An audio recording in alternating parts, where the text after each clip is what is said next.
Do you have a ministry plan? What I mean is, like, do you think on a consistent basis, how can I reach others for Christ? Is your plan legit, or does it seem to not work, or are you confused on how to form one? Join us next as we talk about these things on Man Talk.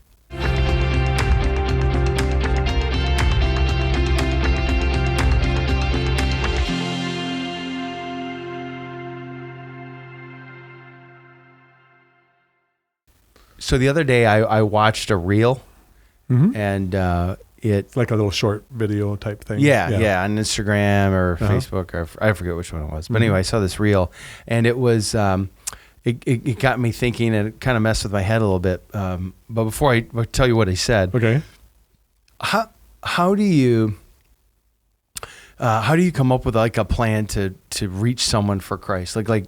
Let's say it's the guy that works at the gas station, or at the gym, someone at the gym, or like, how do you have like this is my moves, like these are my moves? Yeah, I do have a plan for. Okay, what's your move? My first move is just to find something I have in common with them, and so that might be golf, it might be bike riding, or something like that, and then just hang out with them. All right. So if you meet a stranger, do you go, "Hey, you like to golf?" Or like, No, I don't. Like, what's your first move? My first move would just to say, hey, are you around are you around this area? Are you from here? Oh, okay. And then I would just, talk that little bit that way.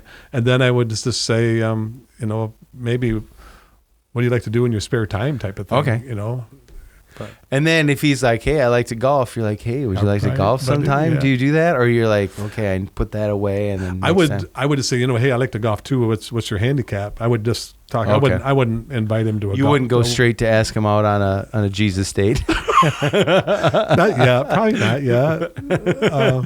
I don't know. It just really depends. Yeah, you just kind of tuck that away, and then maybe the next time or whatever, or later in the conversation, depending on how it goes. I just had a conversation with a guy who was a basketball. I didn't realize that this guy had a basketball. He passed one of those ball passers to you. Yeah. Yeah. I'm thinking, dude, can I come? He actually invited me over. So yeah. Oh, okay. So you go over to his house and it has those feeders, and he basketball feeder. He was actually trying to get to know me better, and I just mentioned basketball, and then he took off with it. Oh, that was his way of being able to connect with me. He's a fellow Christian. So yeah. I think it's weirder for guys to connect, because I don't know why that is. Like women, my wife was talking about this the other day. There's a group of families that are, we get together, and she's like, "You need to have a guys' night. You need to hang out with some guys together." Because we went and we had tea and we talked, and I was like, "Well, that's cool." Yeah, right. But we do. I mean, we have our guys' night. I mean, not our guys' night, but we go and play basketball, or we'll play pickleball, or there has to be an activity, right? Yeah, it's not like not to sit around and let's talk and share our feelings. We can cut firewood together, split wood, and that type of thing. So there is an activity involved. We're just not sipping tea. Yeah. Yeah. Now, I'm not suggesting that there are guys that like, there's nothing wrong with tea, but it's just like a good tea. It's not like you're going to go up to a guy and go, "Hey, let's have some tea and let's share our feelings." For me, that isn't sign me up. Anyway, What I think is funny is often, if you have a ministry plan, if you feel like God is calling you to share your faith, which, by the way, whether you feel it or not, that is a call. In Matthew 28, right. it is a demand. Like, look, right. You need to tell other people about me. Make disciples. Right. So you have this plan. Sometimes I think our plan is to fit in, and then that's the goal. Like, man, I just want to fit in. And so we played golf, and he doesn't think I'm weird, and I don't think he's weird, and that's great. And then you kind of just leave it at that. Does that make sense? Yes, I do. So I see where you're going. Saying all that, this is what I read, or not, excuse me, this is what was in the reel. The guy's name's Dr. Stephen Lawson. I have no idea who he is. I just he just said this in this like super quick 10-second short. He said, "The day that the world can understand you is the day that you've crossed the line way too far into worldliness." Now, that the world can understand, what does that mean? Well, the day that the world can understand you, and I think this is okay. I didn't talk to him. I don't know. I think what he was trying to say is, if the day that the world doesn't see you any different from them, There's no mystery. Yeah, like to it. You're one of the guys. Yeah, you know, right. You've crossed the line way too far into worldliness. That's what he says. Yeah, I think I agree with that. But you want to be able to relate to them, but to point them. So if we're just constantly just talking about worldly things and we just fit in that way, I buy that. But if there's not a mystery about, okay, why is that person different, then we may have crossed that line, if that's where he's going with it. Yeah. So I think what's intriguing about this statement is, you can look at it two ways, but as I guess I was just processing is if they don't see me as someone who's all in for Christ, or they don't see me as if someone needed Jesus, right? Mm-hmm. If I wasn't on their list, if I wasn't on the, man, I need Jesus, I need something spiritual right now. If I'm not that first call, then I've crossed the line. Crossed the line, yeah. Right. I don't call that guy. He doesn't really, he's a halfway Christian because he does this. Yeah, right. Good. Yeah, and okay, so here's an analogy. When do we cross that line? Yeah. Well, here's an analogy, okay? All right. And this is it's a horrible analogy, but just I'm going to go with it. Okay. No, I love to scuba dive, okay? You scuba dive? Oh, man. Did not know that. Every chance. Really? Oh, if you said to me... You've been trained? Have you got your card? Of course, yeah. I'm not trying to...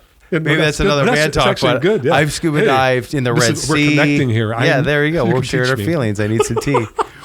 I've scuba dived in the Blue Hole and Blue Corner, which probably means nothing to you. Doesn't mean anything to me. But I love it. I love it. Wow. And, well, cool. Okay, so when you put on your VC and your rag and you put all your stuff on, right, and you get underwater, and then you're out there with the fish and sharks and whatever is out there, turtles. I clearly look different than them. Yeah. I've got bubbles that are going to the surface and they're looking at me. Don't have any fins. Well, the weird thing about it is after, when I immediately jump into the water, I'm sure I would cause some sort of disturbance where they, get away. But after I'm down there for a while, they kind of just accept me and they'll literally come near you and look at you. Weird looking creature. But I definitely do not look like them. Mm-hmm. Now, where this analogy probably goes south is I'm never going to hey, let's go out play some golf, fish, whatever like that. But if they wanted to go where I wanted to go, whether in a direction or even out of the water, which would be, messed up. Right. Then they would have to make that commitment. But I never fit in their world, but I can live in their world. Yeah. Okay, yeah. So I'm wondering if what he was trying to say, and maybe the ministry plan of Christians, is I should always look out of place in a world full of sin. Yes. But I should be available for anyone who wants to get out of that world of sin. Yeah. We're in the world, but not of it. Right. Which is not, people just, I'm in the world, not of it, but that's actually Jesus' right, in John 17, yeah.